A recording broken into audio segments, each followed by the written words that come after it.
Welcome to an episode of SaaS Growth Academy. I'm thrilled to have Stefan Smulders, the visionary founder of Expandi, leading LinkedIn automation software, known for its unmatched safety and reliability. And Stefan's journey is truly remarkable. With sheer determination and passion, he managed to take Expandi from zero to phenomenal 8 million annual recurring revenue. Just a few years. Can you imagine that? All that without relying on any external funding. Stefan, congrats on such a great job. Today, we'll dive into your inspiring story, exploring the challenges you faced and also innovative strategies that you've employed to achieve such an impressive growth. So welcome, and we're thrilled to have you here. Can't wait to learn from you. Likewise, Olga. Thanks for the warm introduction. And as a friend for many years and business partners, I'm humbled to be your first guest here. I feel Thank you honored. so much. Right. So tell our audience in one sentence, what does your product do exactly? In one sentence, we actually help people to improve their LinkedIn outreach. Super. And how did you get an idea for your SaaS initially? Yeah, although it looked like an overnight success right now. It took me a lot of failures, and from each and every failure, I got triggered to do a better job and to came to sort of a real pain. So it started with an IP tracking software we launched as a side hustle together with my current co-founder Glenn in the Netherlands. It's a similar software like Leadfeeder, Albacross, Lead Forensics, where we were able to identify website visitors. And somehow we pushed it towards 800, 900 subscriptions, and all the marketers and small business owners, they liked this type of a software, but at some point they all struggled with what's next, how to follow up these identifications. And I saw some really strange things happen, that they pick up the phone, they call to the reception. Hey, Olga, it's Stefan here. Maybe per accident, some of your colleagues visited my website. Can you please forward me to them? Stefan, I have no clue what you're talking about. And then they start blaming us as a provider, and that triggered me to find ways to do acquisition on a much more modern and logical way. So I jumped on LinkedIn a bit more than 5 years ago as a newbie, and the platform was growing super fast. So I started pivoting my own way to leverage it for lead gen purposes. And after a lot of grinding back and forth, it became my number one lead channel. So from that moment on, I thought, let's take on some complaining customers from our previous software to actually do the same for them, as they want to have appointments. So it was the beginning of a lead gen agency focused on leveraging LinkedIn for that purpose. And after managing a couple of customers, which I executed on the same strategies and playbooks which worked for me, it became quite challenging because with two left hands and one Excel sheet, I was running totally out of time. And I thought at that time point, let's be clever and try to find some automations or tools which can at least automate all these repetitive tasks. And I stepped into the world of LinkedIn automation, which was quite new for me at that time point. I was a bit in shock about all the Chrome extensions and a lot of great features there. But as soon as my wife was calling me for dinner, I needed to close a bunch of VPNs, browser sessions, and it was quite inconvenient from agency perspective. I think most of these tools, especially at that time point, they were designed for single users to run one task and one automation. But from a growth hack perspective, if you manage a bunch of profiles and want to run A/B tests and leverage different types of campaigns, it was almost undoable. So at some point, out of frustration, as my agency was not growing with the speed and pace I aimed for, I shared things again with Glenn, and he just told me, let's build the thing ourselves, let's make it a bit more reliable, let's focus on safety, as that sort of was the main priority for a lot of people, and let's build it that way that people can easily manage colleagues' profiles, or if they offer also a lead gen service. So that was a bit of the born of the ID for Expandi. Yeah. So basically, you would say that it was born out of your pain and necessity, and initially it was your internal tool that you've been using. Sort of, yeah, definitely. Yeah.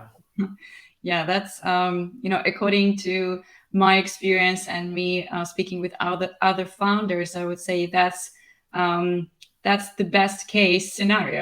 When you have that, when it's born out of pain, rather than just going after some market that you don't really know, right? Yeah, and then it quickly will become a nice to have software as you don't have the right understandings about the challenges and problems. And I was the sort of the problem, so Mhm. it was way more easier to find solutions for that as I faced these exact challenges. Yeah.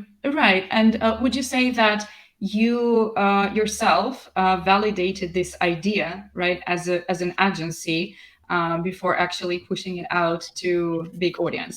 Definitely, definitely. Yeah, Yeah. So you've been the validator for your own SaaS. That's amazing. correct. Yeah. And as of now, what would you say is the best performing marketing channel these days? We yeah, we always believed in content marketing. Um, Also, to be fully transparent, we wanted to differentiate ourselves, and a lot of people asking me why you guys were growing so quick. One of the things we did was leveraging our own tool with own profiles to show people the results we got with out of the box strategies and tactics, and then we broke all these ones down into playbooks Hmm. and actually how to guide, and we heavily distributed these. We were not able in the beginning to, due to a lack of money, to think about traditional ways of marketing, to spend money on advertisements. So Hmm. we were manually distributing with a lot of effort as a full-time jobs all these pieces of content. And in the beginning, they were not even SEO optimized. A bit of a shame, but after a while, we were growing so fast that we had some opportunities to work with one of the most reliable companies in the space to take these things on from us and focus more on expanding the SEO and the brand authority. And that's still up until now. It drives 95% of our new signups, still through inbound. Yeah. Wow, that's fascinating. And I know that community plays a big role in your marketing. Can you share a few words about your Facebook community?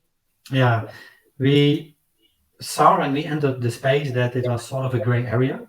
It was, first of all, not illegal, not forbidden by law, but somehow people were a bit scared about leveraging LinkedIn automation tools due to the fact that it might not be safe and that they could lose their profiles. There are a couple of examples that people lost their profiles due to spammy and worse tools. Um, Aside from that, we also saw that it was quite hard to get in touch with all these providers, business owners behind these softwares. So from agency perspective, if you bring on a lot of profiles, you want to know with who you're doing business. And we actually looped in these couple of gaps. So we pronounced Expandi as the safest tool, as we put Hmm. it in the most effort. And we tried to give the company a face, which was in the beginning my face to show trust and to show people it's a real company. We have nothing to hide. We are not scared for LinkedIn. And we're really here to help you and to really help people with the best place, with webinars, with live sessions. We Hmm. created a community around our Expandi brand with like-minded people, which could explore each other and learn from each other. And that's why we started our Facebook group, also to get inspiration, also to get a feedback, especially in the first couple of months about features we need to build, about bugs and challenges we had in the software to get a way faster insights from power users, which were also quite active in the community. So it brought us a lot. Hmm. Super. And Stefan, when did you realize that Expandi achieved product market fit? Um, Now, if I look back, it feels sort of as a luxury position. But before we launched, and if you go back to the moment that Jan provided me with an MVP, I thought to sort of make quite a clever move, as I know from the previous Lead Express software that a lot of people liked that type of a software, but they were all struggling with, as I earlier mentioned, with ways to follow up on these lead identifications. So I thought if I in the beta go after companies who also leveraging such IP tracking tools, because I identified their problems, then I could easily convert them to leverage a tool like Expandi and follow up all these identifications on LinkedIn. And at some point, I was right. We used Expandi to find these, to outreach these companies, which we scraped with a tool like BuildWith based on the code they need to put on the website. And all these people acknowledged that they had the same challenges, but I needed to convince them in a call 20 minutes that LinkedIn was the right platform to follow up. That on top of that, you also could automate some things. And then after 1 week, they came back that they had no clue what to send. So we found out that if we really wanted to scale this to the moon, that we needed to do it first of all global, and that we needed to find audiences which were already in love with LinkedIn, which were already leveraging automation and already used to it. So we did a step back and we decided, okay, we don't need to find local companies. We don't need to find people who are not power users of LinkedIn. And we came to the conclusion we actually need to find Stefans, agency owners who leveraging LinkedIn, who are in love with automations and who want to scale their company super, super fast. So lead gen, agency owners, recruitment agency owners, and also growth marketers. So from there on, we decided to launch it globally and focus mainly on these 3 ICPs, with me as an example, which faced the same challenges. And that took off immediately from start. I think we launched it mid-November 2019, and before June, we hit the 1 million run rate within 6 months. And COVID kicked in between. I lost my LinkedIn profile in between, but our content distribution went so well that we had from that point on also an opportunity to start working with you guys. And I think within 2 months we hit 2 million run rate, and we closed the year close to a 3 million run rate. Yeah. Wow, that's amazing. What was the biggest challenge in getting Expandi from 0 to 1,000 clients, you would say? To be fully honest, it was not a huge problem as it was done within a couple of months. We leveraged an interesting strategy where we were fully aware of the incapabilities of our one of our worst Chrome extended competitors. So we leveraged their community and we scraped their audiences, and we used Expandi and we sent it friendly messages that we are both leveraging the same tool, that we're in the same group, but that we were facing some challenges ourselves and that we want to get a feedback as we develop something new which could be beneficial for them as well. And then we prepared a comparing page between us and that specific tool. And then we let them talk in these demo calls about the challenges they face. And then 80% of the times it fully matched all the notifications on the comparison page. And then it was quite easy to convert them. We wrote everything down, broke everything down, and wrote a playbook out of it on how we did it, the how, the why, how we scraped that group, how we leveraged that community, which different messages templates we used. We showed the proof from the appointments we made out of it, the results, and we started to distributing these playbooks, and that brought us close to first 1,000 customers already. Yeah. Oh, yeah, this kind of approach works the best, I believe, when you share your experience, especially when it's a growth experience, how you've been able to grow. I think it's super valuable, much better than, some sort of generic, let's put it like top of the funnel content. It's expertise based, experience based content, right? So this is super important. But when you have customers converting, I know that for many SaaS businesses, churn is a big problem these days. How would you say you fight churn, or do you fight it at all? In the beginning, we were bringing in so many new customers that we were not focused on churn. At some point in every growth stage, you face some challenges, and also after 1.5 years, we reached a plateau on different areas where it became from that point on more and more important to work on improving and reducing churn. It's still something we heavily focused on, as we never provided, for example, a proper onboarding for our self-service users. We never tried to convert them to yearly subscriptions. We never provided them active help aside from all the content we had.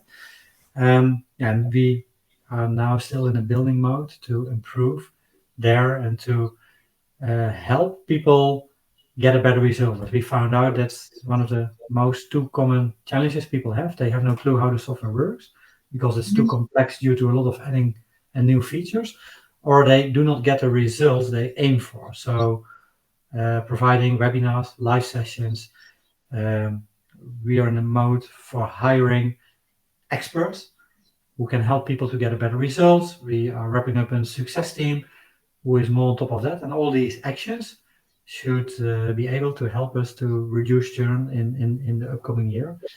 As it's also a low ticket sales with the monthly subscriptions, it's quite easy for people to drop off, to try something else. To some people use it seasonal, some people change job roles and they don't need it. So there are a lot of reasons, but also a lot of reasons are on our end that we're lacking to do. And so yeah, we it's definitely an ongoing thing, especially on the self-service side. Yeah. If you were to start over Expandi from scratch, what would you have done differently, and would you? Mm, yeah, that's definitely an interesting question. I think we took off really, really well, and somehow based on marketing gut feelings on my end, things scaled really, really fast. But what I should do differently is building a team with experienced people way earlier. As too late, I saw how important it is to have a systems, have a data metrics, have a structures, and how much time it costs an extra effort if you need to do it later if you're already in the middle of it. So I should hire experienced people who were be able successful in SaaS earlier, and I should build in systems and processes to make it not person independent. Yeah. Yeah, Yeah. that's good insight. And what kind of advice would you give to SaaS founders listening to us now that are just in the beginning of their journey to starting a SaaS business? Yeah, first of all, never give up. I think I was just an average guy with multiple failures. In my first SaaS, I took 500K VC money when I was almost beginning 20, and I burned all these 500K through it before we launched the product. I retried it with Lead Express.